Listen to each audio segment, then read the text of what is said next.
नमस्कार दोस्तों, जैसा कि आप सभी को पता है भारत में वैक्सीनेशन प्रोग्राम एक बड़े स्तर पर चल रहा है।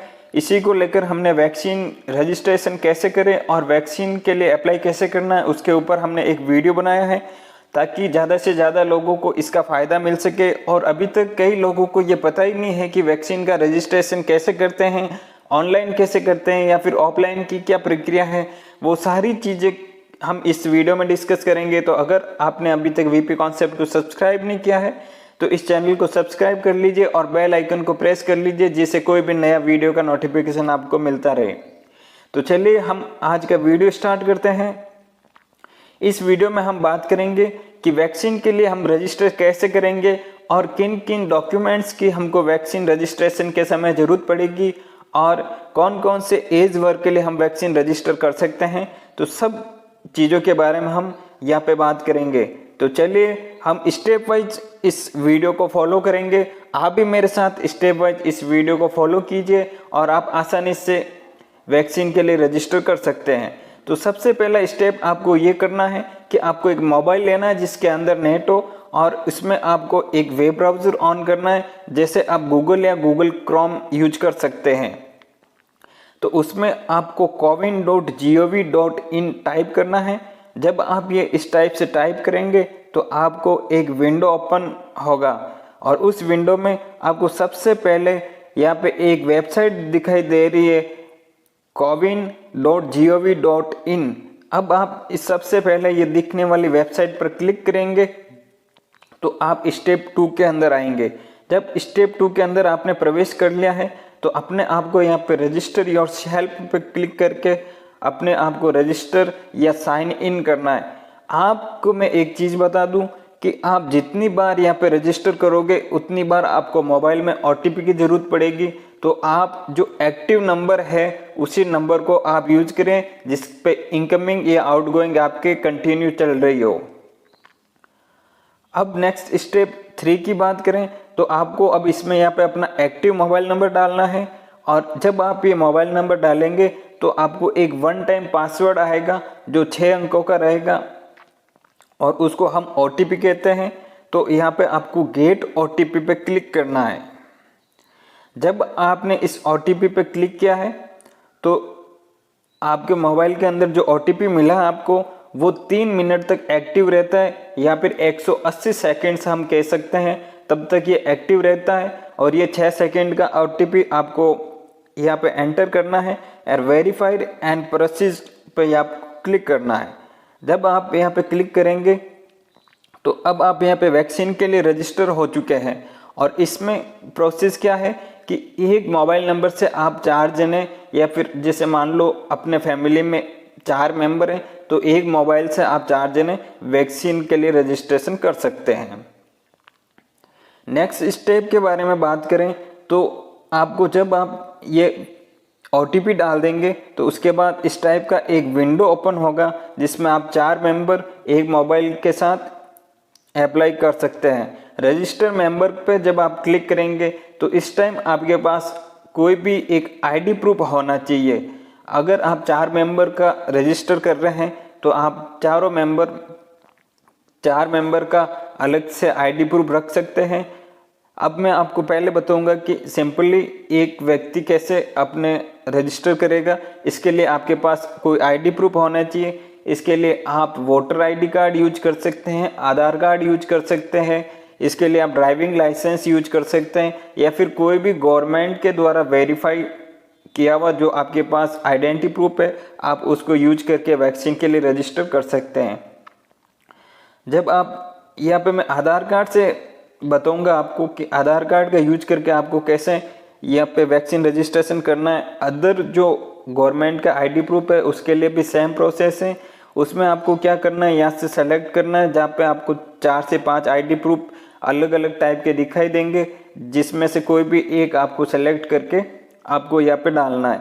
फिर बाद में यहाँ पे फोटो ID नंबर यानी जैसे आपके आधार कार्ड के जो नंबर है वो फोटो ID नंबर लिखा हुआ यहाँ पे आपको टाइप करने हैं। इतना करने के बाद यहाँ पे जो आपका जो फोटो ID प्रूफ है उस ID प्रूफ पे जो नाम लिखा हुआ है वो का वही नाम आपको यहाँ पे नेम लिखा हुआ है, इस बॉक्स में आपको टाइप करना है और यहाँ पे अपना जेंडर, अगर आप मेल है तो मेल और फीमेल है तो फीमेल या फिर अदर्स में से जो भी है आप यहाँ पे सेलेक्ट कर सकते हैं।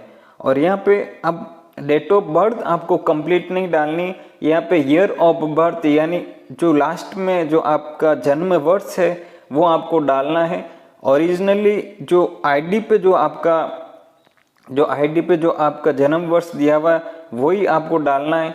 मान लो आपकी एज ओरिजिनली 20 साल हो चुकी है, लेकिन अगर डॉक्यूमेंट्स में अगर आप 20 साल नहीं है तो आप इस पे अप्लाई नहीं कर पाएंगे। अब यहाँ पे इतना करने के बाद आपको रजिस्टर पर क्लिक करना है। ये जो ही करेंगे आप, अब आप वैक्सीन को बुक करना है। अब यहाँ पे कंप्लीट आप रजिस्टर हो चुके हैं, अब आपको वैक्सीन के लिए बुक करना है। तो यहाँ पे जैसे ही आप बुक करेंगे तो स्केड्यूल यहाँ पे एक लिखा हुआ है, जहाँ पे मैंने तीर बना के आपको एक नोटिफाई किया है, यहाँ पे आपको क्लिक करना है। ये मैंने कुछ प्राइवेसी के हिसाब से यहाँ पे कुछ ब्लर किया हुआ है। ये जब आप आधार कार्ड वाली डिटेल डालते हैं तो आपको इस टाइप से ये चीज़ें देखने को मिलती है। यहाँ पे एक सेकंड नंबर पर रेफरेंस आईडी और सीक्रेट कोड दिखाई दे रहा है। तो जो सीक्रेट कोड होता है वो 4 अंकों का होता है और ये रेफरेंस आईडी के लास्ट 4 डिजिट को यूज करके किया जाता है। तो ये जब आप वैक्सीन लगवाने के लिए वैक्सीन सेंटर पर जाते हैं तब इसकी ज़रूरत पड़ती है। अब आपको स्केड्यूल पर क्लिक करना है। अब इसमें आपको 2 चीज़ें मिलेगी। आप अपने पिन कोड के द्वारा भी वैक्सीन सेंटर को रजिस्टर कर सकते हैं और अपने राज्य, और मान लो आप किसी स्टेट में रहते हैं और उसमें कोई डिस्ट्रिक्ट है तो उसको आपको सेलेक्ट करना है। अब इसके लिए आपको सर्च बाय पिन या फिर सर्च बाय डिस्ट्रिक्ट, इन दोनों में से किसी एक पर क्लिक करना है। अब यहाँ पे जैसे दिया हुआ सेलेक्ट स्टेट, तो आप स्टेट को सेलेक्ट कर सकते हैं और सेलेक्ट डिस्ट्रिक्ट, और यहाँ से डिस्ट्रिक्ट को सेलेक्ट करके आप वैक्सीन के आप देख सकते हैं कि आपके आसपास के इलाके में कौन सा या फिर आपके आसपास के एरिया में कौन सा वैक्सीन सेंटर अवेलेबल है, आप उसको चेक कर सकते हैं। जब आप सर्च करेंगे तो यहाँ पे मैंने स्टेट के थ्रू एक एग्जाम्पल के तौर पे आपको बताया कि यहाँ पे असम, पंजाब, राजस्थान या किसी भी आप स्टेट से बिलोंग करते हैं तो यहाँ पे आप उस स्टेट को सेलेक्ट करके डिस्ट्रिक्ट को सेलेक्ट करें।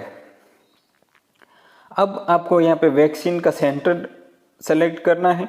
जैसा कि मैंने आपको इस स्क्रीनशॉट के द्वारा आपको बताया है, जैसे मैंने राजस्थान स्टेट सेलेक्ट करके यहाँ पे जैसलमेर सेलेक्ट किया है। अब यहाँ पे क्या होता है कि एज 45 प्लस और 97 वैक्सीन अवेलेबल है। तो यहाँ पे ये जो वैक्सीन है कोवैक्सीन है, ये 97 की संख्या में अवेलेबल है। और 45 प्लस वालों के लिए, अगर जैसे आप 18 प्लस के लिए आप रजिस्टर कर रहे हैं तो यहाँ पे जब आप यहाँ पे रजिस्टर करेंगे और सर्च करेंगे तो आपके एरिया में अगर 18 प्लस वाली वैक्सीन अवेलेबल रहेगी तो वहाँ पे आपको एज की जगह 18 प्लस लिखा हुआ मिल जाएगा। यहाँ पे अभी आपको 40 प्लस वालों के लिए वैक्सीन दिखाई दे रही है, उसमें आपको 18 से लेकर 44 तक की वैक्सीन देखने को मिल जाएगी। तो इस तरीके से आप रजिस्टर कर सकते हैं। अब मैं बात करूँगा वैक्सीन डोज की कुछ महत्वपूर्ण बातें हैं जो आपको वैक्सीन के टाइम आपको ध्यान रखनी है। तो सबसे पहले आपको ये ध्यान रखना है कि जो आपको 4 डिजिट जो मैंने लास्ट के अभी बताया था कि भाई जो रेफरेंस आईडी है उसके जो 4 डिजिट होते हैं तो वो एक सिक्योरिटी पिन के टाइप में यूज़ किया जाएगा जब आपका वैक्सीनेशन होगा। तो उस चीज़ को आप ध्यान रखें। और walk in registration and appointment facility is currently not available for 18 to 44 age group. इसका मतलब यह है कि जो 18 से 44 तक के इस एज ग्रुप के लिए आप हॉस्पिटल से पैदल जाकर आप वैक्सीन नहीं लगवा सकते हैं। इसके लिए आपको सबसे पहले ऑनलाइन अपॉइंटमेंट लेनी पड़ेगी और उसी के द्वारा आप वैक्सीन को ले सकते हैं। तो इसमें जो भी आपके वैक्सीनेशन सेंटर है वहाँ पे एज के अकॉर्डिंग भी आपको बताया गया कि कौन सी एज के लिए कौन सा वैक्सीन अवेलेबल है। और सबसे जो इम्पोर्टेंट चीज़ है वो ये ध्यान रखना है आपको कि जैसे मान लो आपने कोवैक्सीन लगाया है, वो आज की डेट में लगाया है, तो कोवैक्सीन लगाने के 28 से 42 दिनों के भीतर आपको सेकेंड डोज लगवानी है। अब मान लो आपके कोई कोविशील्ड वैक्सीन लगा है तो आपको क्या करना है कि 42 दिन का वेट करना है और 42 दिन से 56 दिन के बीच में आपको सेकेंड डोज लगवानी है। तो ये था आज का कुछ महत्वपूर्ण वीडियो। फ्रेंड्स, इस वीडियो को ज़्यादा से ज़्यादा अपने दोस्तों के साथ अपने ग्रुप्स में शेयर कीजिए ताकि इंडिया में वैक्सीनेशन को लेकर जो जागरूकता है उस जागरूकता को हम फैला सके और ज़्यादा से ज़्यादा हम मिलकर इस कोरोना वायरस के खिलाफ लड़ सकते हैं और हम हमारी लड़ाई को मजबूत कर सकते हैं। तो मैं आशा करूँगा कि आप सभी स्वस्थ रहें और घर में रहें, जरूरी काम होने पर ही निकलें और मास्क का जरूर उपयोग करें। तो इसी के साथ ही मैं मिलता हूँ नेक्स्ट वीडियो में। जय हिंद, जय भारत।